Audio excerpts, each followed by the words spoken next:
session hosted by Telford and Wrekin Council on Tier 2 and what it will mean for the borough of Telford and Wrekin. My name is Chris Kowalik, and I, on your behalf, will be fielding questions that you have submitted, and thank you for all of those, and please do continue to submit them. I'll give you details in just a moment, and I'll be asking those questions to our two experts, who are Liz Noakes, the Director of Public Health, and Helen Onions, a consultant in public health, wellbeing and commissioning. Hello to both of you. What are the last Afternoon. Hello. What are the last 7 months been like for you, first of all?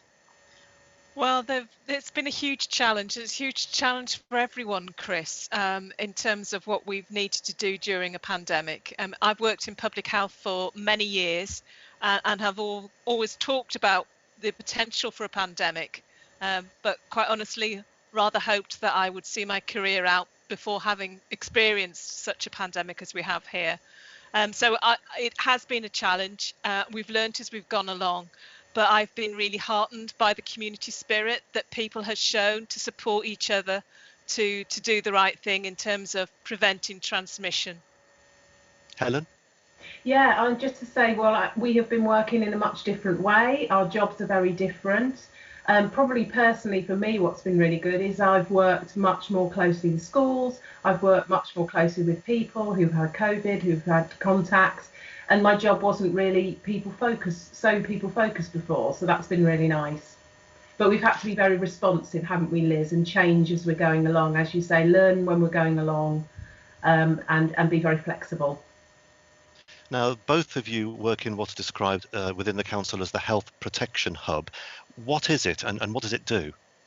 So the Health Protection Hub for the council is our operational team that is supporting contact tracing, management of outbreaks, giving advice to schools, to businesses in terms of when they have cases, and dealing directly with people when they have a case in terms of giving them advice. Helen, did you want to add anything to that? Probably to say that the hub is obviously very virtual in terms of how we've changed working. We're all working on Teams now, and it's a very flexible, rapid way of working, and we're in contact with people. Some of those people are local and still undertaking visits, for example, to premises for us, and others live in Durham and Stratford. So we're a very virtual team, but very close-knit in a virtual sense. And indeed, we're doing this in the virtual sense as well. Let's have a look at yesterday's figures then. The figures that we published yesterday for the week ending on Sunday: 396 cases. That's an increase of 43% on the previous week. It equates to a rate of 220 cases per 100,000 of a population, and infection rates in the over 60s up 70%. Are you worried? I am worried. I mean, I think the rate of growth has been, a threefold increase since the first 3 weeks of October. But and actually the increase has been across all age groups. Some people think it is just the 18 to 24, but actually rates in their people in 30s, 40s and 50s are now getting into the same level as that group. But as you've said, I'm really concerned about infection rates, particularly increasing in the over 60s, and actually in those younger age groups for people with long-term conditions that put them more vulnerable to the virus. Anything to add, Helen?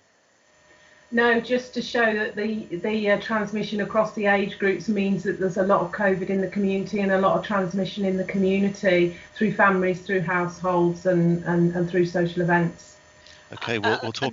Sorry, go on. Sorry, just in terms of and we focus on those numbers, but actually, the studies that have been done show that actually, the prevalence of COVID is even higher than those numbers suggest, and that's why we all must play our part in terms of taking the steps to reduce the transmission within the borough. So we'll talk about Tier 2, we'll talk about the future, whatever the future may be beyond Tier 2, and also just to explain to everybody watching and listening how this is going to work.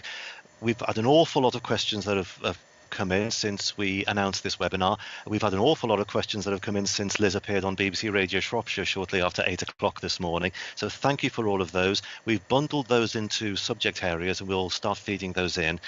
Please feel free to add your questions if you would like, and do that within the comments and the conversation on the Facebook post. You can also watch us on YouTube. You can place a comment there, and we have a team that are monitoring all of those, and they will be feeding those questions in.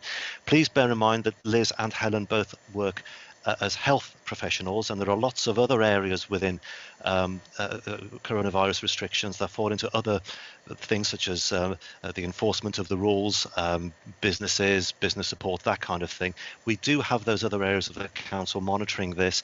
If we can't answer the question in this conversation, we will answer your question in written form as a comment on Facebook. So please, after this event, please do check back on the post, have a look at the conversation that's running, and we will do our very best to answer all the questions, but we may not be able to answer them during the conversation that we're holding now, but we will do our very best.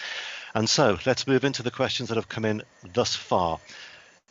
Are Shifnal and Broseley in Tier 2 from Saturday? No, because they're part of Shropshire, so it's Telford and Wrekin borough. If you live within the borough of Telford and Wrekin, you're in Tier 2. That's an easy one then. Let's move on.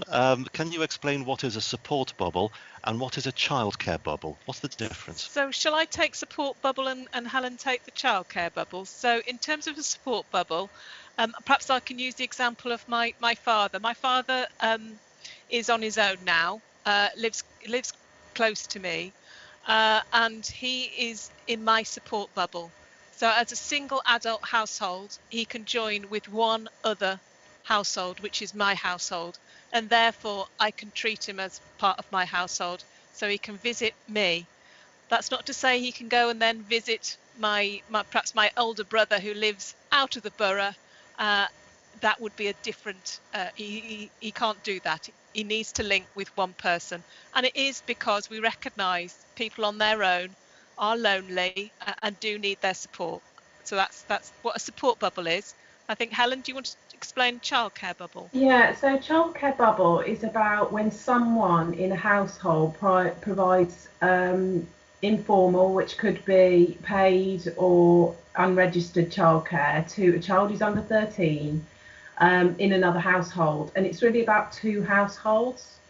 So you don't really want to be mixing with different grandparents, for example. It might well be Grandad and Grandma Jones are the unpaid childcare for grandchildren in one household, and that's really how that capsule of childcare bubble that's an example of it.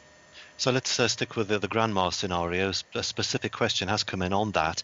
Can you change your childcare support bubble? For example, one grandma collects children from school in term time and another grandma looks after the same children during the school holidays.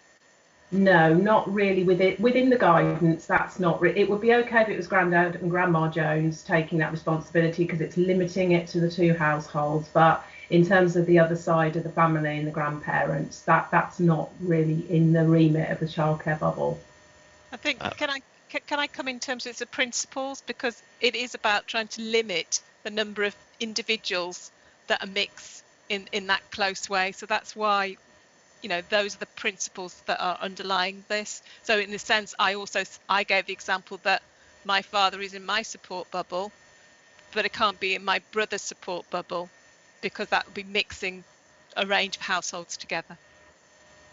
And of course, Chris, it might not be grandparents, it might not be a relation. It's just actually about that relationship and that bubble, that second household has been chosen as a childcare bubble concept. And the next question is a very broad one, and I guess it does depend on circumstances, maybe the ones that you've just explained. Can I still go to my support bubble?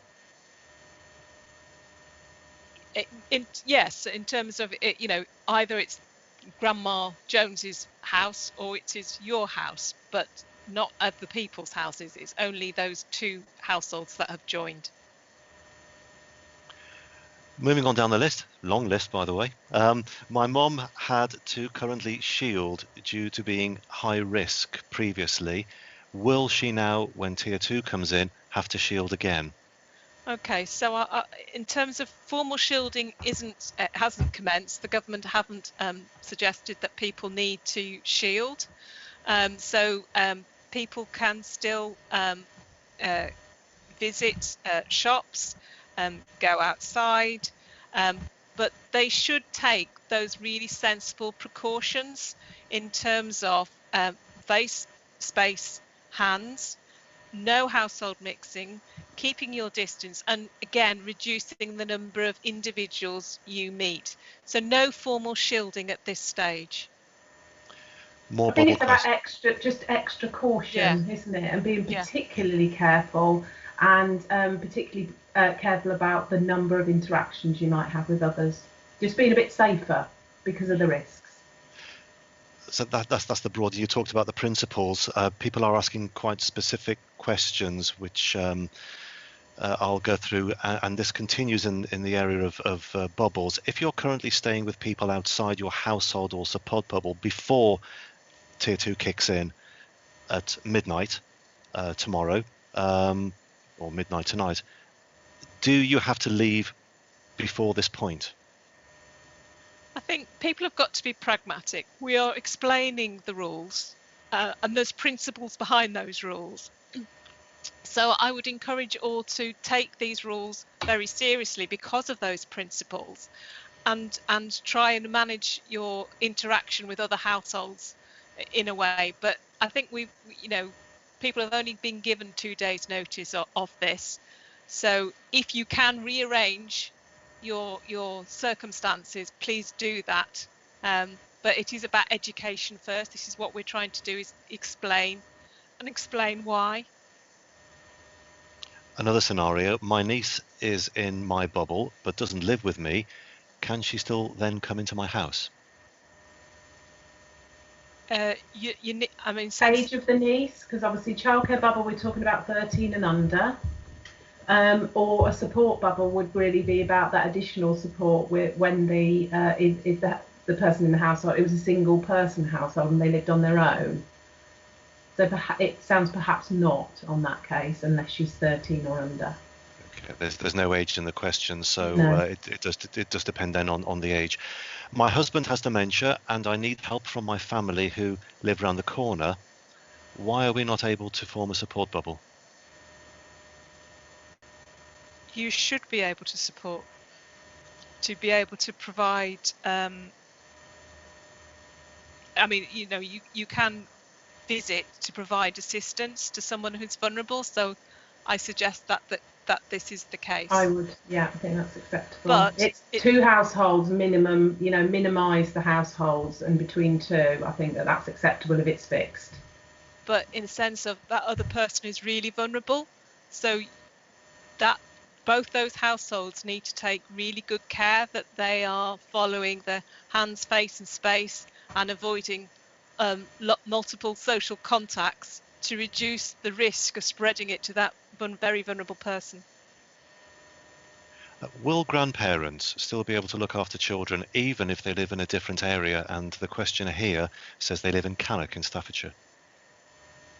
Okay, so Cannock's also in level 2 from the same period, I think. And I guess that would be the same answers that we've given around a childcare bubble in Telford. It's not about distance, they live over the border into Staffordshire. The same thing applies about the 2 households and that fixed arrangement.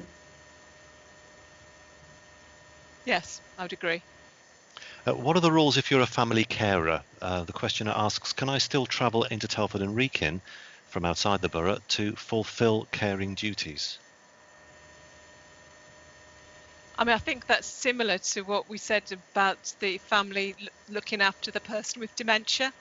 So in terms of you are providing care to a vulnerable person, that's okay, as long as it is providing care to a vulnerable person and it's not just mixing of households for other reasons.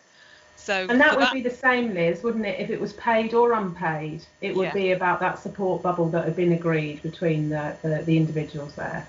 But again, all should take those real careful precautions around hands, face and space, and avoiding multiple social contacts themselves so that they don't risk infecting a very vulnerable person. If you care for elderly relatives and take them to do their shopping, is it okay to continue to take them out shopping? Otherwise they will never leave the house. Well, we've said that, shielding hasn't been reintroduced, so it's back to actually taking very sensible precautions.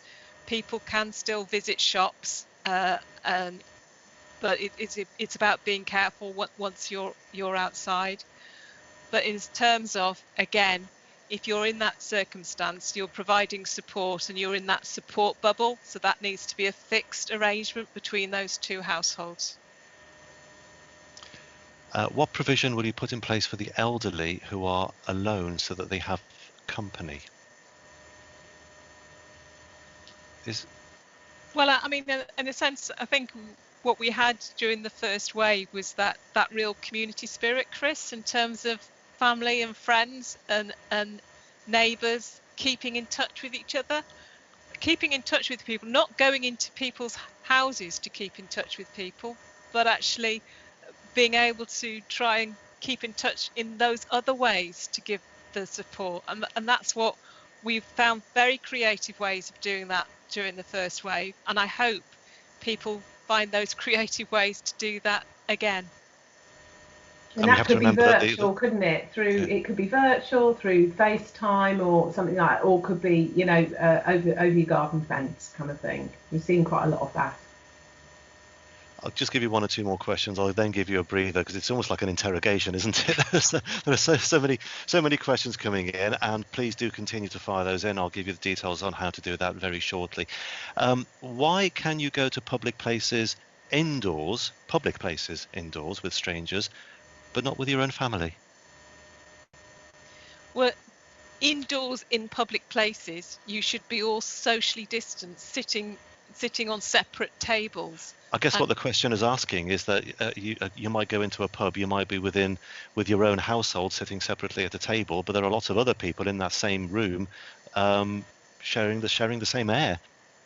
So I guess it's about the proximity as well of sitting with them with face covering. Take your point about sitting, eating, having a meal or a drink, you wouldn't have your face covering on, but you're more likely to be more careful with strangers and be not so close. And what we're finding is that actually transmission is between family members, between friends, and between people that work together, people that have quite close contact, rather than people that are, perhaps strangers in a pub situation. Penultimate question for this moment.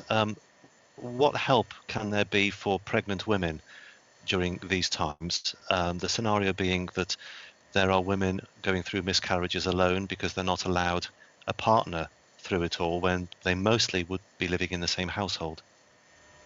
I mean, I think there is quite a bit of support for pregnant women, but maybe people out there don't really understand what that is. So I think we can put some things, on the chat and post the opportunities that might be to virtually be in touch with people, especially if you're really in need in that type of example you've just explained, that sad example. So I think we can promote some of those support opportunities for those people. Okay, so for the backroom team who are doing all of this collating, we will post. We'll get that information, and then for the person asking this question, we will post that as a comment in the chat to this post. So please do revisit this shortly. And to give an illustration of the wide variety of types of questions that do come in on a very different level, it's about looking after dogs. And can someone outside my household come into my house to let my dog out while I'm at work? So you won't be there, but the dog will be. Does that fall into your health remit? Well, it's not household mixing, but I think it's not household mixing. Hands, face, space, but yeah. I think you don't want to leave a footprint, do you? Please continue to send your questions in. We're broadcasting on YouTube. That's youtube.com/Telford Wrekin. We're on Facebook as well. You may be watching this after the event, in which case, please obviously don't submit a question through the channels that we're promoting at the moment. This will also be available as a podcast, but there are other places where you can ask for help and get information from the council. Lots of areas. We have a dedicated web page, which is telford.gov.uk/coronavirus. For the businesses, our great friends in the Public Protection Department, there's a raft of information there on the rules, what they mean, how to apply them, and fundamentally it's keeping you going, it's keeping your business going, and that's what the Public Protection team are there to do. It's to help you to keep on running and keep your businesses going. So take a look at that, and that's on telford.gov.uk/public protection. If you do have any concerns, if you do see anything in relation to how a business may or may not be applying the COVID rules, and you want to report that, or if you are a business and you do want some help and guidance from our public protection team, then please email them. That's coronavirus@telford.gov.uk. And if you need any help from the likes of Liz and Helen, who we're talking to today, then it's Health Protection Hub at telford.gov.uk. So lots of help, lots of places where you can get that help, and we've still got plenty more questions to fire through, so let's crack on. Is social distancing going to be reinforced in shops, as they seem to have become very relaxed? And this probably does fall into the public protection team, who aren't here at the moment, but what might your thoughts be if you're able to comment on this? I mean, I think we've had ongoing conversations with the town centre, haven't we? I know the enforcement and public protection team have, Liz, in terms of that reinforcement. I mean, I think everybody needs to follow those social distance guidelines, and so it is really important that people do that. I mean, and in a sense, whilst people want shops to enforce, but actually if everybody plays their part and everybody does the right thing, then that isn't necessary. If the person asking that question does have any specific concerns, please email coronavirus@telford.gov.uk, and our public protection team will take a look into that. And also, just to explain where the differential is, the council looks after businesses applying the rules. The police look after the public following the rules. Is that right? Largely.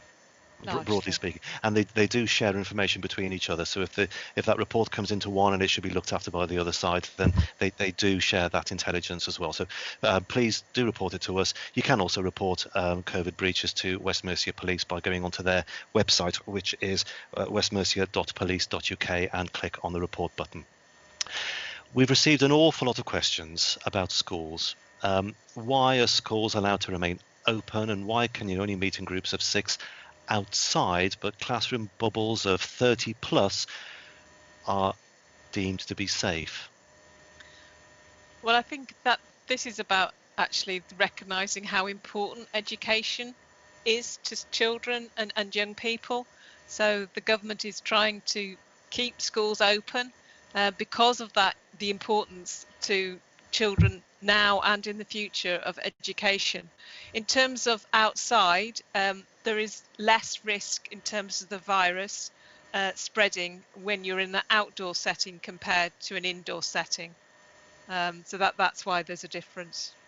And also that balance around, protecting people from coronavirus risk and education being important. You've got the backdrop of that schools are putting lots of COVID secure arrangements, which are aimed at reducing the amount of contacts. And quite often when we've had cases in schools, there are often, when there are very good COVID secure arrangements, very few people that have to self-isolate because of the kind of contacts they've had.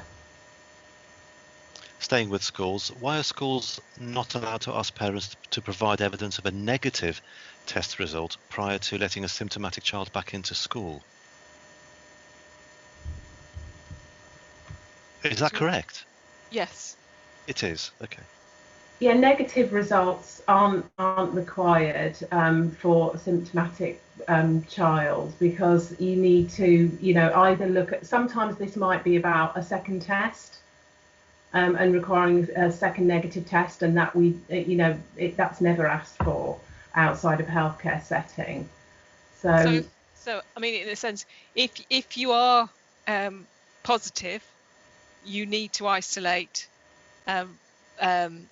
from the date of your onset of symptoms for 10 days, and then if you're a contact, you need to isolate for 14 days, and that's irregardless of whether you get retested and your test is negative or positive. A couple of questions about travelling in and out of the borough. Can I travel somewhere else for social reasons, not for work reasons, and stay in a hotel with my household? Should this be to a place in the same tier as Telford and Wrekin? The travel guidance just says don't travel to a place that is tier 3, but surely I shouldn't be going to a place that is tier 1 either, they ask. The guidance for tier 2 is that you can travel and stay in a hotel, as they said, not in a tier 3 area, because that's where travel restrictions are more stringent, but only within your household. So do not mix with other households in that hotel. And obviously that hotel has to follow COVID secure guidelines. And so somebody from within the borough also asking, can they travel to Shrewsbury to work? Yes, they can travel to Shrewsbury to work. You can still travel for work purposes and for educational purposes and such like.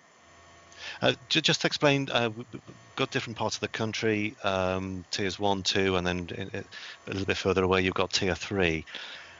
At what point do the restrictions go with you, and at what point do you go into those restrictions? Well, I think if you're talking about travelling maybe to family members in a tier 1 area, then we shouldn't be doing that. So we shouldn't be travelling outside the area to meet other family members or to meet socially outside of our families. Because the example we've just had around the hotel is keeping within your household and the travel.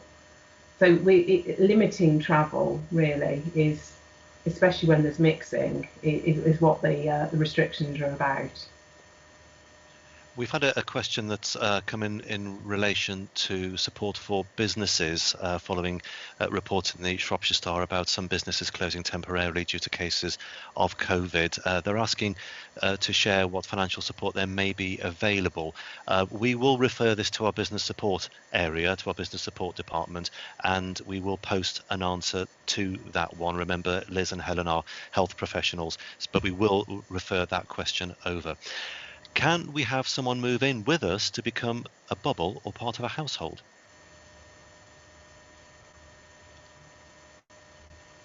I mean, this goes back to Liz. You're saying you've had a short time for the arrangements, and I think that's probably okay. But it's going to be for the duration of the restrictions, like we saw in lockdown. Sometimes people needed to make some arrangements about where they lived because of their support bubble.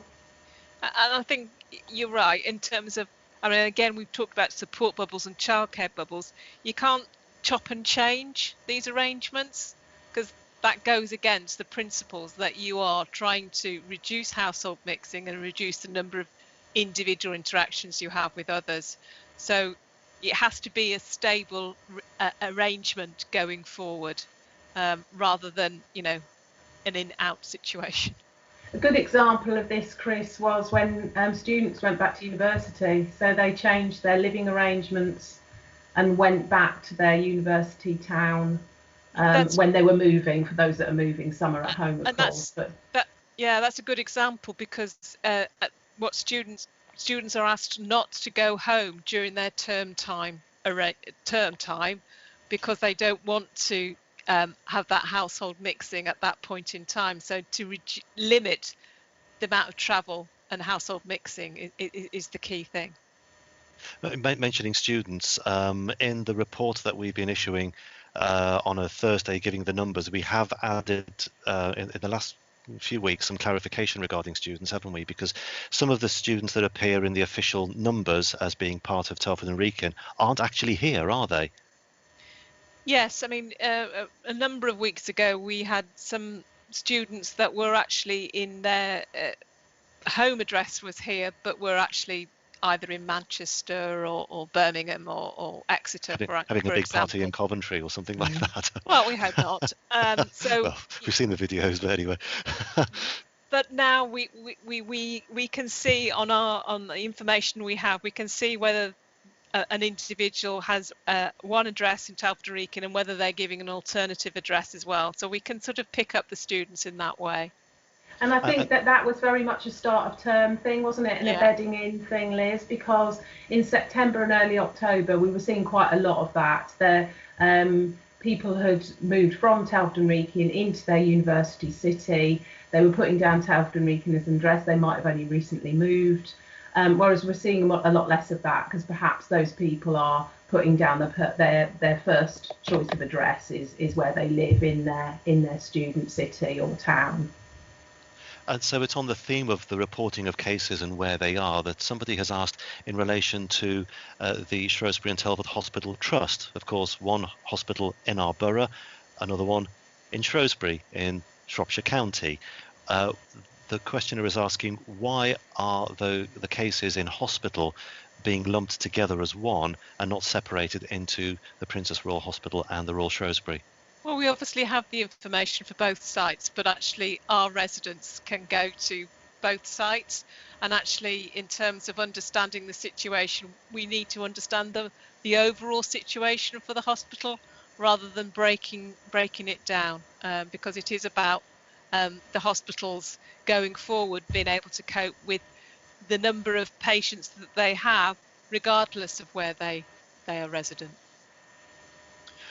This is a lengthy question. I'll take you through the scenario. The questioner asks, my son is 7 and is in a senior school with multiple disabilities. I take his friend to school as he suffers high anxiety, and the only way that we can get him into school without getting so worked up that he makes himself sick, he's been doing this for over 3 years, and the problem is I have my daughter who started reception school in September.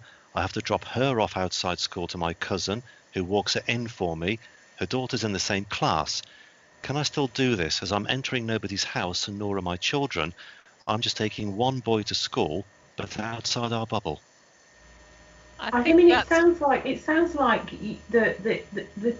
travel is a bubble, is a support bubble there, childcare bubble, because that's the kind of arrangement that's an ongoing standard arrangement, and it's the 2 children are the same, and the people in the car are the same. I think in terms of the walking into school for the daughter, that's about being socially distanced. It's a supervising in, but if they could stay 2 meters, if they could wear face coverings, that sounds acceptable to me, Liz. Do you think? Yes, I would agree. Yes. We've still got quite a lot of pre-submitted questions to go through. Sorry, Liz. Sorry, Helen. Thank you for all of those, and thank you for those that continue to come in. We will plough on as best we can, and if we can't answer, then please do come back and visit the Facebook post and take a look at the answers that we will be putting in writing in the comments and the conversation that goes underneath that post. You may be watching us live, and there are several hundred of you who are, so no pressure, Liz, no pressure, Helen. We will be having this available for catch-up viewing as well on YouTube. It's youtube.com/Telford Wrekin, and you may also be listening to this later on as a podcast. We'll be stripping the audio from this and laying this out as a podcast as well. If you do have any questions, if you do need any help, maybe you're a business that needs some guidance from our public protection team, or you have a concern about an organisation or business as to whether or not they're following the rules properly, then email coronavirus@telford.gov.uk.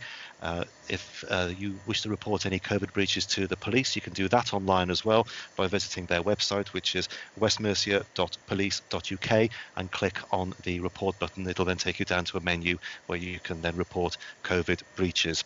And there's a raft of information available for you by visiting two areas of the Council's website. So they are telford.gov.uk/coronavirus and telford.gov.uk/public protection. Can children living away from one of the parents still visit or stay inside the home? Does this also apply to adult children living in another house?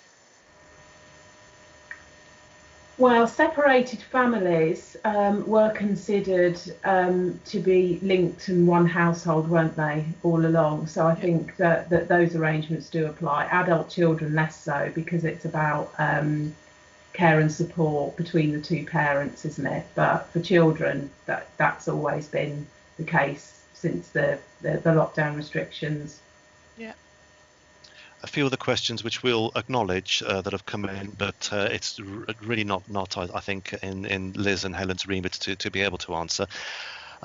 Question about pubs, they're being open, allowing people to get drunk. Why not close all the pubs together until that's all sorted? That really is a government call.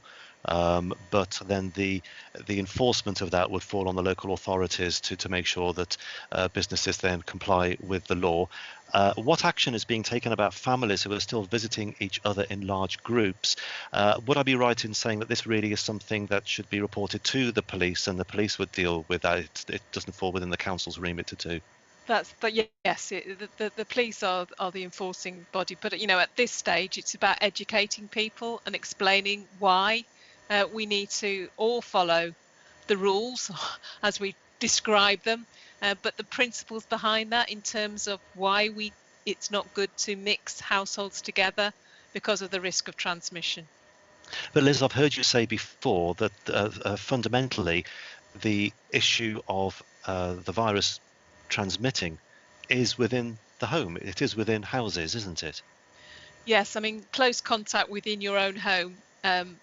We can see often one family member becomes ill, all family members become ill, but then that crosses to other households, perhaps related cousins in another household become ill because they've been in close contact with each other in that home setting. So yes, that unfortunately that is how transmission is taking place. And it transfers to schools then, doesn't it? We have maybe a family who have COVID, their children go to 3 different schools, and they've kind of taken that exposure and risk into 3 different settings there from that family and household transmission.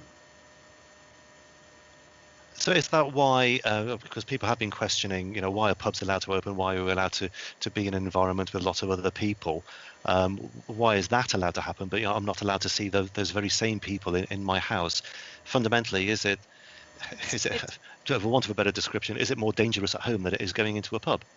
Well, I wouldn't like to say that, Chris. Yes, I'm not going to give me those words, but okay. What we're saying is, unfortunately, it is usually people that know each other that are spreading it between each other, whether that is family, friends, or indeed work colleagues.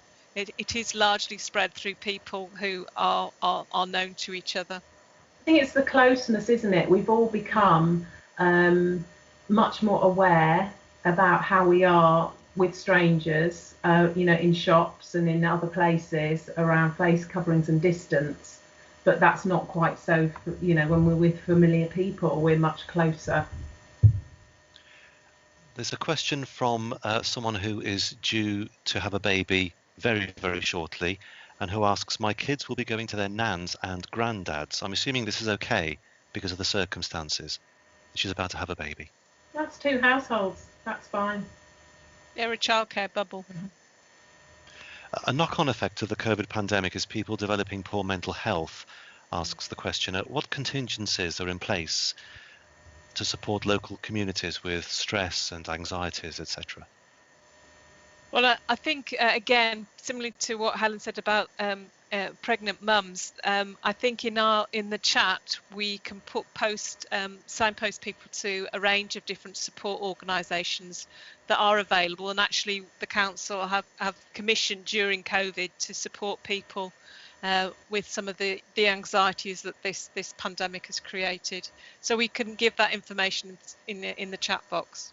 And especially for young children, young people as well, there's different kind of support offers, and and offers of help there. So that'll be helpful, I think. A question from somebody who is running, it appears, a business from within their house. I work from a salon room within my house. Doesn't say what sort of salon. Am I still allowed to work? My sister works alongside me. Are we providing masks? No, I'll come back to that because I'm not able to read that quite well. Just on that one though, Chris, if it's kind of, you know, home hairdressing or that kind of thing, it's around the COVID secure arrangements, isn't it? Yeah, they're asking. They have masks and visors, and they're asking customers to wear masks. Are they doing everything correctly? Well, I think if they email the coronavirus email address, they will be able to give them more specific advice for on that situation. Indeed, that goes into the business support and advice from Public Protection. Yes, a good call. Please email coronavirus@telford.gov.uk. What are the implications for hairdressers working from their home-based studio? I think maybe this goes to the same. Yeah. I know several. Are their clients going to be able to still come and have their hair done? And what about mobile hairdressers who visit other people's homes? If you want bespoke, specific advice on that, please do contact coronavirus@telford.gov.uk, and they will come back to you and give you that. And you'll be delighted to hear, Liz and Helen, that of the pre-submitted questions, this is the last one, but I know it won't be the last one. I'm a sole carer for my husband, and he cannot be left alone. Is there any support for shopping if I can't get a delivery slot? Again, I think that's something that our community support team can offer support and advice on. So I think that's one we can again put specific contact details in the chat box for Chris. And we'll do that. So please do revisit the post on Facebook. If you're watching us on YouTube, if you're listening to the podcast, then please go back to facebook.com/TelfordWrekin and then look for this video post, and then have a look at what will be a very, very lengthy conversation in text below that. What are the council doing to make sure people adhere to the new measures? I think we mentioned earlier on there's broadly a bit of a split between what the council does and what the police do. Can you just explain generally kind of who does what and maybe where things fall in between the two? I mean, I think again, it's our public protection colleagues that are helping to advise businesses in terms of COVID secure, and then it's the police that are enforcing in terms of people going about their day-to-day activities and whether they're doing that following the rules. But I think at this point it's about education. I think it's about explaining the rules, as we keep referring to them, although I don't like that term, and the principles behind why we are asking people to reduce their contacts with others and not to mix households together. I don't know, is that answer the question sufficiently, Chris? I think so. I think in short, the council looks after businesses following the rules generally. The police look after people following the rules. And we talked, there was a question earlier on about people effectively having large groups and maybe parties. That sort of thing would fall to the police. That's right. to deal with. Yeah, and we just want to reinforce the messages, reinforce the guidelines through our communications and through individual conversations, I think, with people who've had COVID or who've been into contact with it. And between the council and the police collectively, everything will end up being covered. Yeah, and rest assured, they're working very closely together in terms of exchanging information and intelligence. So, they work very closely to do that. And just to give an example, right now, today, the public protection team are in Newport, and they are just making sure that businesses are adhering to the rules. But it's not a punishment sort of visit. It's to make sure that they are following the rules, because the role of public protection is to make sure that those businesses stay in business and that they can carry on going. So it's giving that advice, it's giving that guidance, making sure that they know what the rules and what the laws are, and if they need any help in being able to administer those, because if they do administer those rules, follow the rules, they stay in business, and that's what it's all about, isn't it? I think to add on to that one, Chris, I think, Liz, you'd say where we've had quite a few cases in workplaces and the team have gone to look at those arrangements, in the main, they've been very, very good, haven't they? There are other things perhaps they could shape up a little bit, but the COVID secure arrangements have been quite impressive, I think, in many of those that the public protection team have visited. Perhaps I could say one thing though, in terms of, I know we haven't touched on it yet, is actually the sharing of cars. So people shouldn't share cars with people outside of their households. And often what we've found sometimes in those workplace settings, it's actually people who have shared cars getting to work that have caught it between each other, so to speak. So again, that's another message. People are focusing on not visiting each other in their homes, but again, please don't share your car with people outside of your household. What might that mean then for using a private hire vehicle or a taxi? Well, again, they should be following the COVID secure arrangements that public protection and licensing will be advising them on. But this is in general in private vehicles, people's cars themselves. Try to avoid sharing your car with other household members. Questions about playgroups and baby groups. What classes as a baby group? I normally meet my friends once a week who all have babies under the age of 6 months. Are we still allowed to do this under Tier 2, under the children exemptions? I think I would put that in an inquiry to the coronavirus email address, but supervised childcare, supervised children's activities are permitted, but it's understanding the level of supervision that this particular group has. It depends on the group. There might be very good COVID secure arrangements in that group. So, as you say, the team will look into that if we understand what the query is. And allied to that, then, I guess probably the same answer. Are organised playgroups still allowed to open? Again, organised playgroups are, but it's that level of supervision and the COVID secure arrangements. It is one of the exemptions. It is on the website, but you can email in terms of getting specific advice.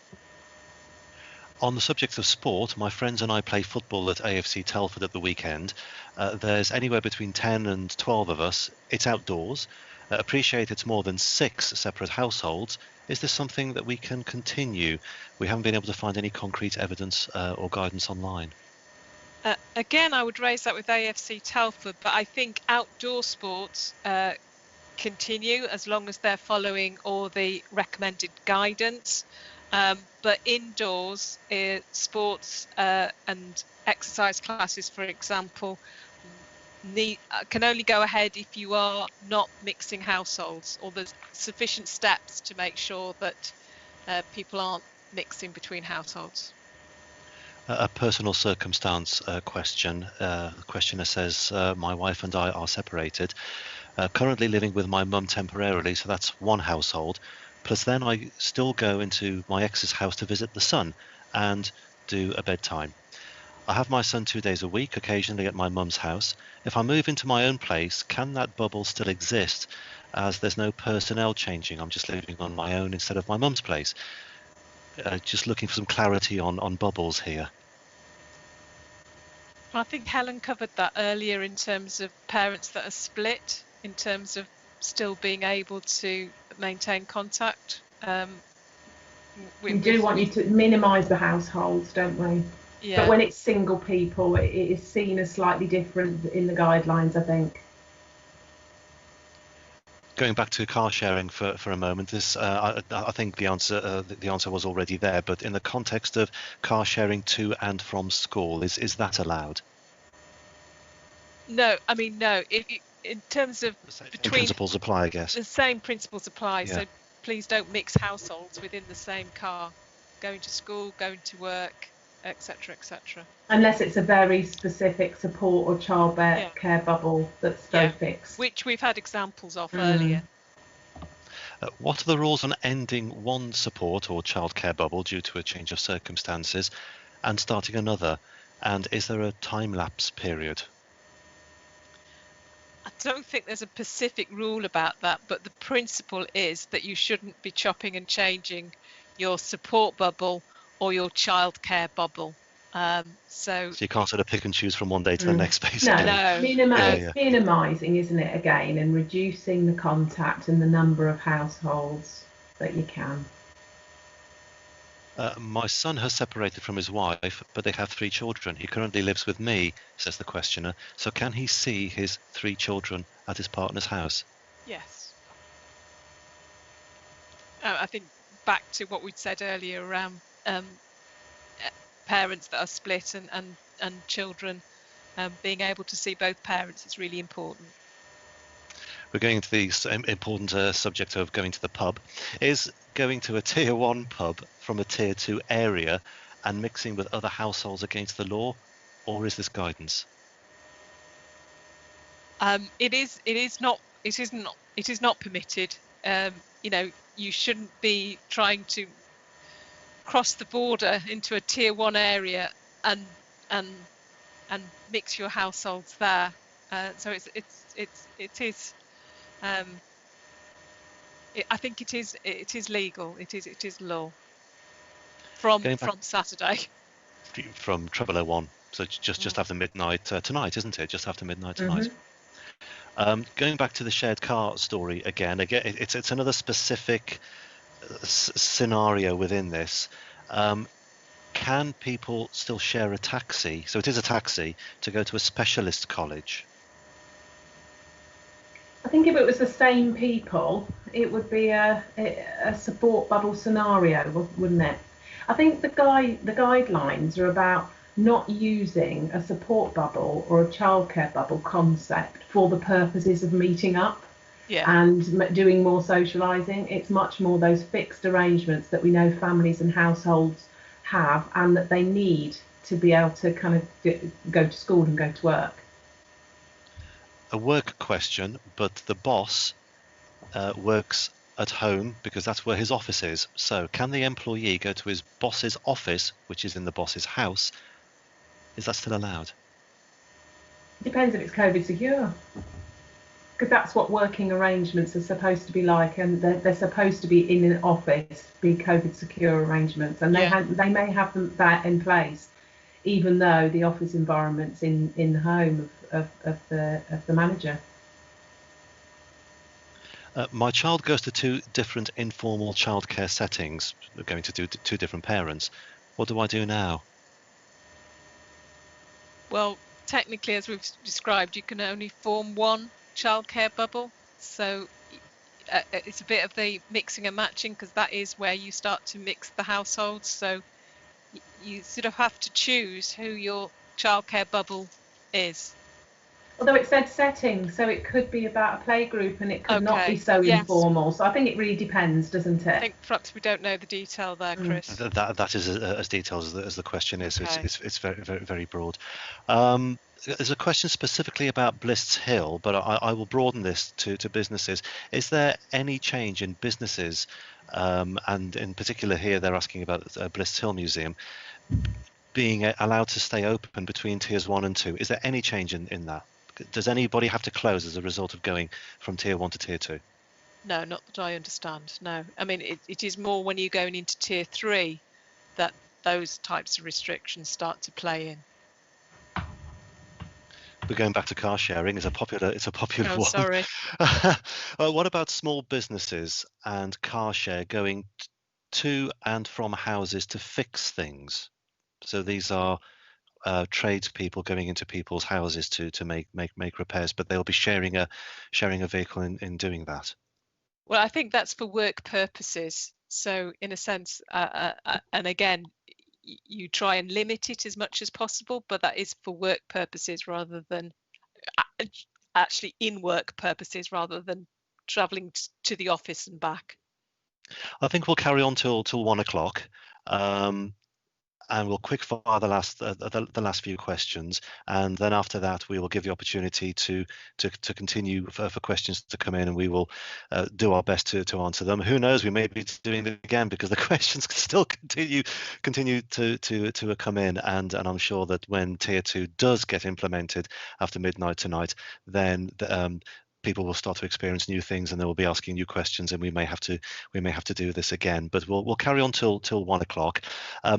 How are we able to take siblings to school if one of the children are self-isolating?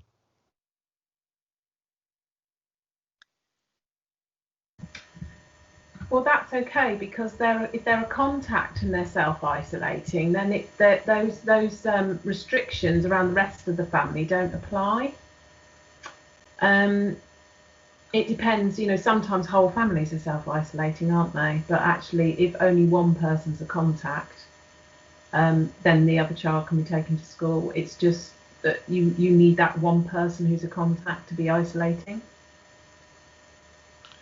We have a couple more on sharing transport. What are the rules on pupils using college buses?